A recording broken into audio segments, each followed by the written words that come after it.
Hi, this is Dr. T.V. Rao, professor. ఈరోజు నేను మీకు మీ విలువలు పెరగాలంటే ఏం చేయాలి అనే విషయం మీద మీకు కొన్ని సూచనలు ఇవ్వడానికి నేను ఈ వీడియో చేస్తున్నాను. ఎలా మీ విలువ ఎలా పెంచుకోవాలి? మీ విలువ పెంచుకోవాలంటే మీ క్యారెక్టర్ని మీరు మార్చుకోవాలి. దీనికి మీ క్యారెక్టర్లో కొన్ని మార్పులు చేసుకుంటే మీ విలువ ఎంతో పెరుగుతుంది. అవి ఏంటి అనేవి ఈరోజు నేను మీకు చెప్పబోతున్నాను. దీంట్లో ఒక 5 విషయాలు ఉన్నాయి. అవి ఒకదాని తర్వాత ఒకటి చెప్తాను. ఆ లక్షణాల్లో మొదటిది ధైర్యం. దాన్నే కరేజ్ అని కూడా అంటారు. సో మీరు ధైర్యంగా ఉండాలి.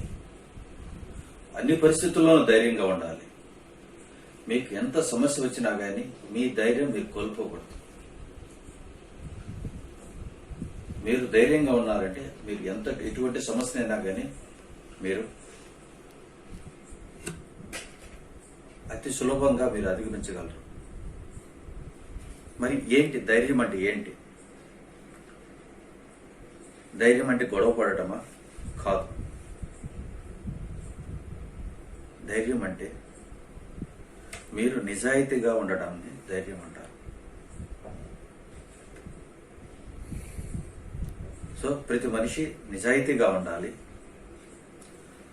అబద్ధాలు చెప్పకూడదు. సో ధైర్యం అంటే నిజాయితీగా ఉండాలి, అబద్ధాలు చెప్పకూడదు. ఈ 2 విషయాలు ఏ మనిషి పాటించగలడో ఆ మనిషి ధైర్యంగా ఉండగలడు. సో మనిషి నిజాయితీగా ధర్మంగా ఏ రోజు వెళ్ళిన రోజు అతనికి ఇటువంటి సమస్యలు రావు. ఇటువంటి సమస్యలు వచ్చినా కానీ అతనికి ఒక దృఢ సంకల్పంతో అతన్ని అధిగమించగలడు. అదేవిధంగా చాలా మంది అబద్ధాలు చెప్తుంటారు. మనం ఇది మన ఇళ్లలోనే గమనించవచ్చు. ప్రతి ఇంట్లో ఎవరో ఒకరు అబద్ధాలు చెప్పి నమ్మించి అందరినీ మోసం చేస్తూ ఉంటారు. ఇలా చేయటం వల్ల ఎక్కువ అందరూ అతన్నే నమ్ముతారు. కానీ చివరికి తెలుసుకునే తలకి జరగాల్సిన నష్టం జరిగిపోయి ఉంటాయి.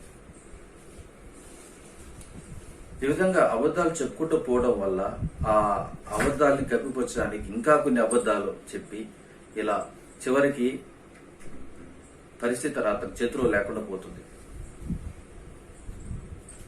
అదే అబద్ధం చెప్పకపోతే అతను ఏ విషయంనైనా కానీ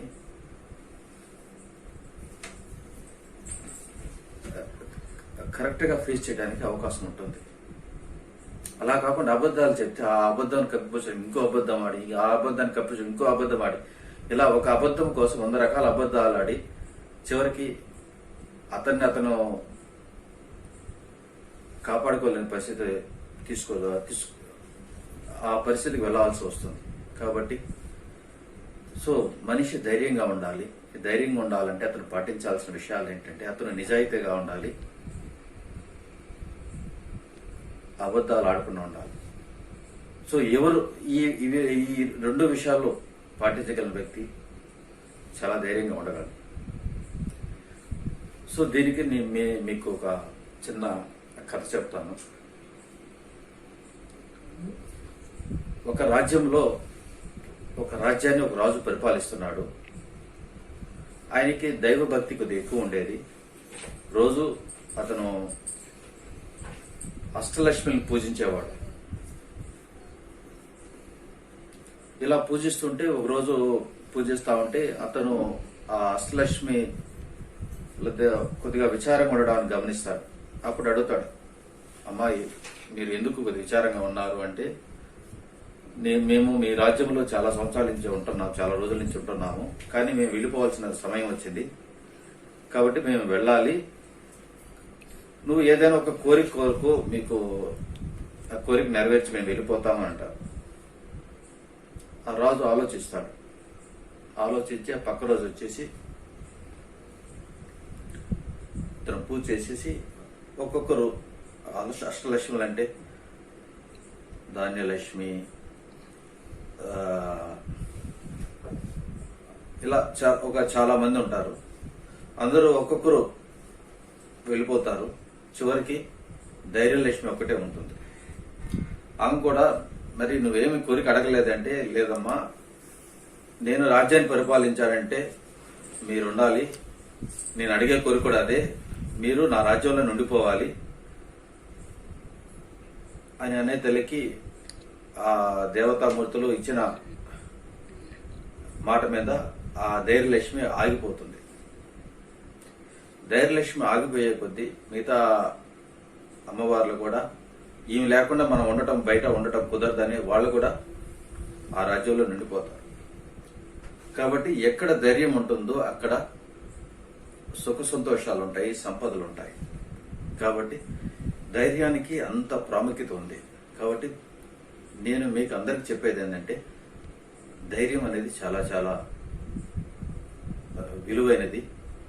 అందరు తల్లిదండ్రులు మీ పిల్లలకి ఈ ధైర్యాన్నిగా ఉండమని మీ పిల్లలకి చెప్తారని ఆశిస్తూ మనం ఇంకో విషయంలోకి వెళ్తాం.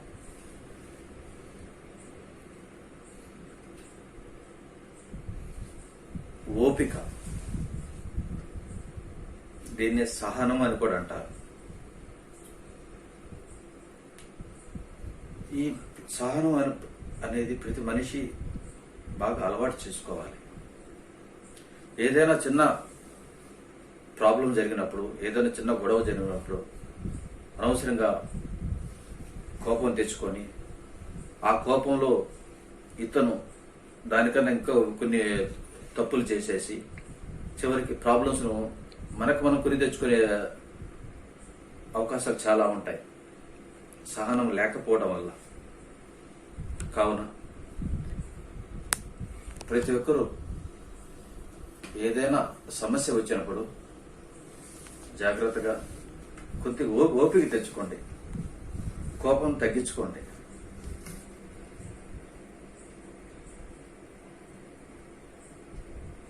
మనకు ఎంత తొందరగా కోపం వస్తుందో దాని మనకు అంత నష్టం జరుగుతుంది. మనిషి కోపంని జయించిన రోజే అతను మహాత్ముడు అవుతాడు. ఈ కోపం జయించాలంటే సహనం ఉండాలి, ఓపిక ఉండాలి. దీనికి కూడా నేను మీకు ఒక చిన్న ఉదాహరణ చెప్తాను.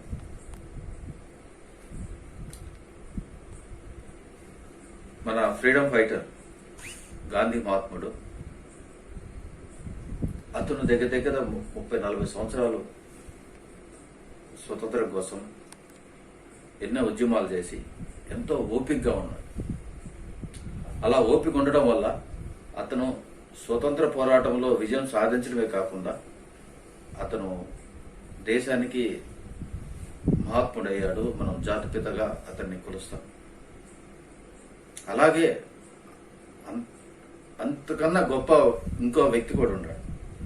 అతనే సుభాష్ చంద్రబోస్, నేతాజీ. నేతాజీ ఆయన చాలా అద్భుతమైన ఫ్రీడమ్ ఫైటర్. అతను స్వతంత్రం కోసము ఎన్నో పోరాటాలు చేశాడు. స్వతంత్ర విస్తారణ అనే ఆశతో అతను 2వ ప్రపంచ యుద్ధంలో అతను ఏర్పాటు చేసుకున్న సైన్యంతో పోరాడి చివరికి అతను చాలా ఇబ్బందులు పడతాడు. అతను అహింసావాదానికి వ్యతిరేకం. ఈ సహనం లేకపోవడం వల్ల అతను ఎంత కష్టపడి చేసినా గానీ మిగతా వాళ్ళకు వచ్చినంత గుర్తింపు రాలేక అతను అనేక కష్టాలు పడాల్సి వచ్చింది.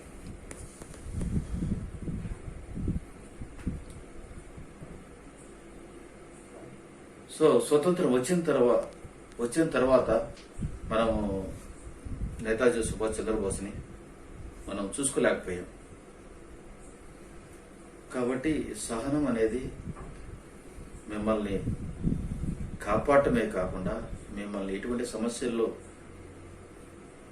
మీ దగ్గరికి చేరకుండా మిమ్మల్ని కాపాడుతుంది. కాబట్టి అందరూ సహనము ఓపికతో ఉండి మిమ్మల్ని మీరు మంచిగా మహానుభావులుగా కావడానికి మీరు ఈ సహనం అనేది మీకు బాగా ఉపయోగపడుతుంది.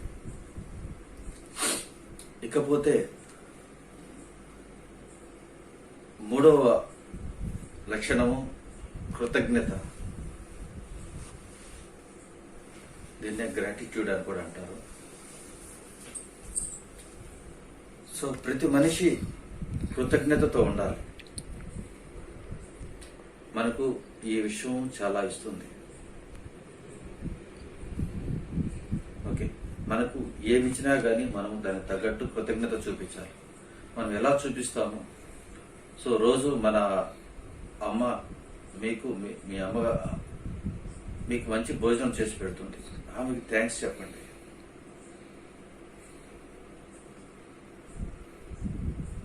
సో ఎప్పుడైనా చెప్పారా మీ మదర్కి థ్యాంక్స్? అదేవిధంగా మీ అవసరాలకు కావాల్సిన ఖర్చులకి మీ నాన్నగారు మీరు ఎంత అడిగితే అంత ఇస్తూ ఉంటాడు, వాళ్ళకి థ్యాంక్స్ చెప్పండి.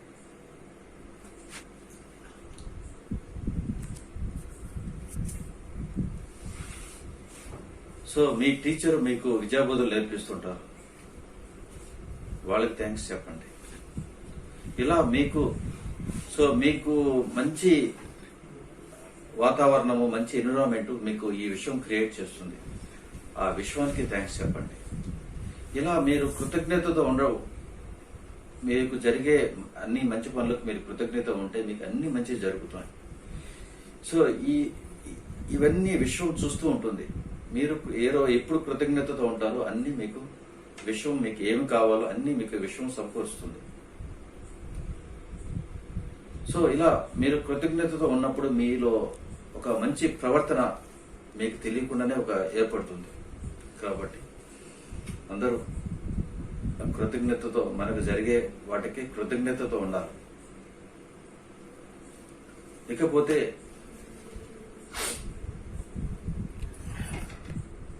నాలుగవ లక్షణం లవ్, ప్రేమ. ఇది ప్రేమ. మనము డబ్బును ప్రేమిస్తే డబ్బే మనకు వస్తుంది.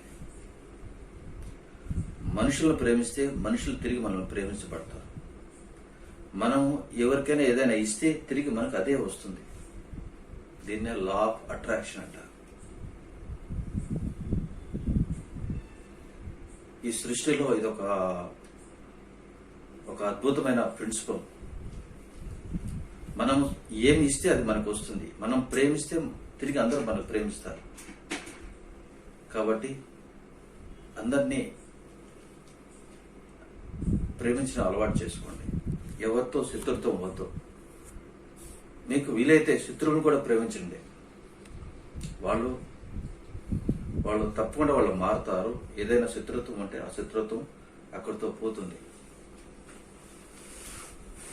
కాబట్టి మీకు శత్రువులు అనేవాళ్ళు ఎవరు ఉండరు. మీ శత్రువులు మీరు ప్రేమతోనే జయిస్తారు.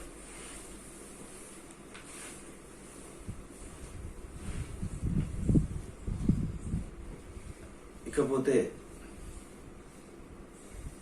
మనము చివరి లక్షణము క్షమించటం.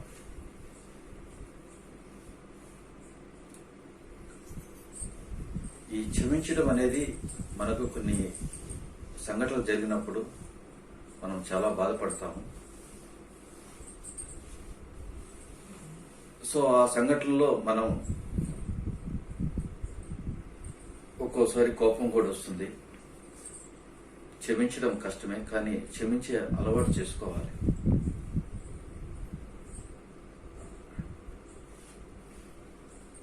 దీనికి నేను ఇంకొక ఉదాహరణ చెప్తాను. సో మీకు క్షమించడానికి ఒక చిన్న ఉదాహరణ చెప్తాను. సో ఏదైనా కారులో వెళ్తున్నప్పుడు ఏదైనా చిన్న యాక్సిడెంట్ అయితే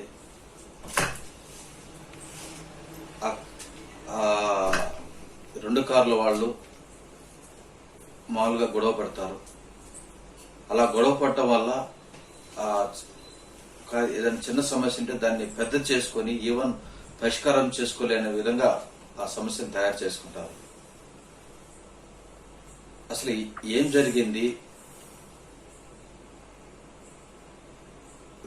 దాన్ని ఎలా పరిష్కారం చేసుకోవాలి అనేది ఆలోచించకుండా దాన్ని గొడవను పెద్ద చేసుకొని ఓకే ఆ సమస్యకి ఇంకో సమస్యని జత చేసి ఓకే అందరూ డిస్టర్బ్ అవడం జరుగుతుంది. అలా కాకుండా మనము ఏదైనా ఎదుటి వాళ్ళ తప్పు జరిగినప్పుడు మనం ఏదైనా కొద్దిగా దాన్ని మనం క్షమించగలిగామంటే సో ఆ సమస్య అంతటితో పోతుంది. సపోజ్ అదే తప్పు మన పిల్లవాడు చేశారనుకోండి, మనం ఎదుటి వ్యక్తి మీద ఎలా రెస్పాండ్ అవుతామో అలా రెస్పాండ్ కాము. మన పిల్లవాడు చేశాడంటే మనం దాన్ని అసలు ఒక మాట కూడా అనకుండా దాన్ని లైట్ గా తీసుకుంటాము. మన పిల్లవాడి విషయంలో మనం క్షమించగలిగింది ఎదుటి వాళ్ళ విషయంలో క్షమించకపోతే దానివల్ల మనకే నష్టం ఉంటుంది. కాబట్టి క్షమించడం అనేది అలవాటు చేసుకోండి. మీరు మీ పిల్లవాడి విషయంలో ఎలా క్షమించుతారో అలా అందరి విషయంలోనూ ఒక్కోసారి తప్పు ఎవరి వల్ల అయినా జరగవచ్చు.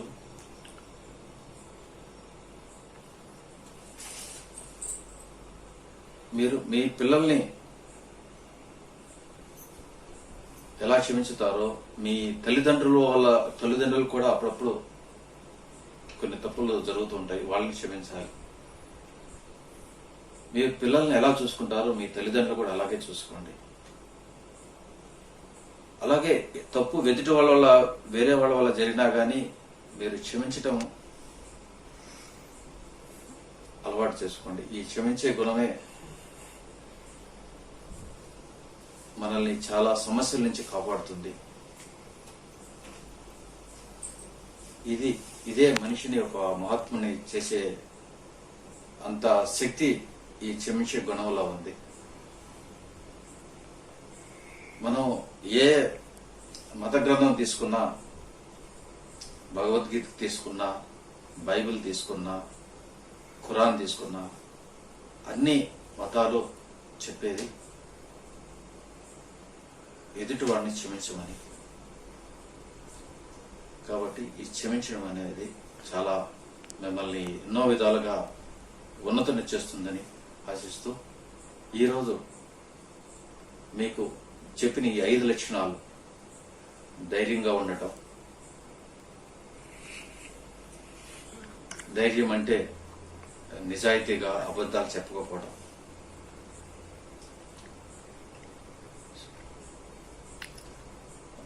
సహనంగా ఓపికగా ఉండటం, మూడోది కృతజ్ఞతా భావంతో ఉండటం.